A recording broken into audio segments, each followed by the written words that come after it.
Yeah. Hi. Hello. สวัสดีค่ะ I'm สวัสดีครับ Ames from Thailand. Yeah. So the first question I would like to ask you, where have you guys been? It's been 3 years. Where have we been? Yes. He's been like building a cabin. Yep. I've been building a cabin. Yeah. I created an organization. Right. You know. I like to think that after the events of the first movie, InGen settled with the employees and the park people and gave them each a small cash settlement. And Owen was like, this is going to be great. I'm going to buy a van. We're going to build a cabin and live together. And she was like, no, we're going to try to do some good with this money. And I was like, all right, see you later. And I went and built a cabin because she kicked me out. And then she went and tried to do good things to try to save these dinosaurs from impending disaster. And that begins Jurassic World, Fallen Kingdom. And to Bryce, this is the first time you played the same character. I mean, it's the first sequel movie, your first one, right? How do you feel taking this role as Claire Daring once again? Oh, it's awesome. It's awesome to get to play the same role twice and you know, and really getting to experience the evolution of the character. In particular because Claire in the first movie, I mean, she had quite a complete journey. Yeah. So, you know, to be like, okay, now she's changed. Now what? What's next? And I think that there's something very, very human in that and getting to play someone who has kind of like a second chapter in their life, basically. So do Claire bring her heels as well? I've noticed you wear a very pink heels Oh yes, today. very pink high-heeled shoes. Yeah. Does she run with her heels in this one? No, Claire does not run with her heels in this one. She stands and walks with her heels. How about you, Chris? You want to try running with heels as well? I would if you could get me a size 13 heel. I'd love to have some. Next time, I'll bring you one. You will? Yeah. I'll hold you to that. Thank you.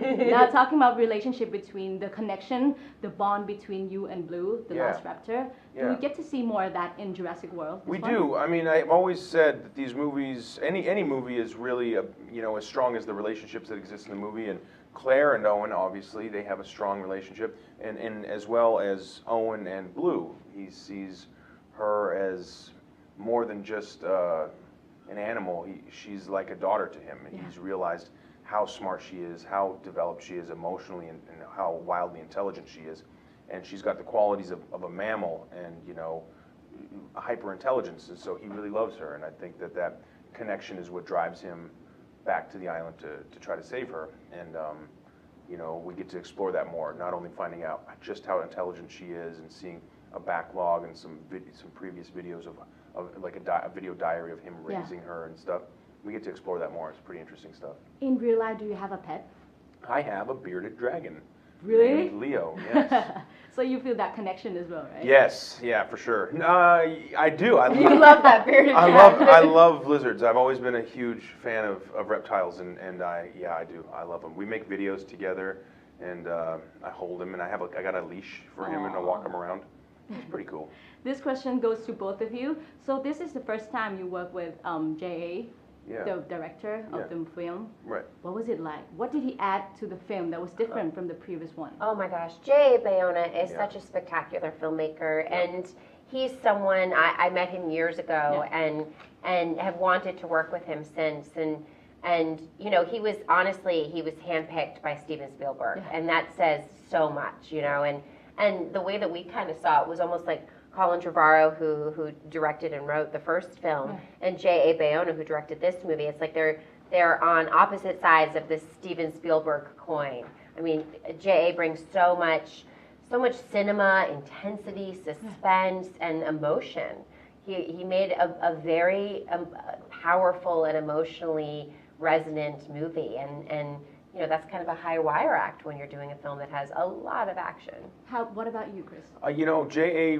really had the perfect resume to make this film. His body of work leading up to this movie really very specifically made him perfect for this. I mean, he's done films with natural disasters and lots of visual effects with giant creatures that have relationship with kids, and confined, you know, gothic sort of horror suspense films inside of a confined space, and so there's 3 films that he's done that really are reflected in the 3 acts of this movie. And he's a film professor. He knows every movie. He just loves making movies, so there's this really contagious sense of enthusiasm that he brings. And lastly, I'm from Thailand, and you have a huge fan base in Thailand of the franchise Jurassic World.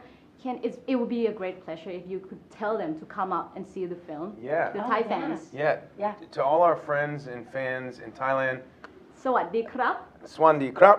and for you สวัสดีค่ะ Swandeka.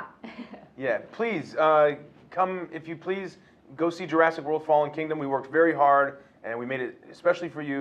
So go check it out. Thank you ขอบคุณค่ะ Thank you. you.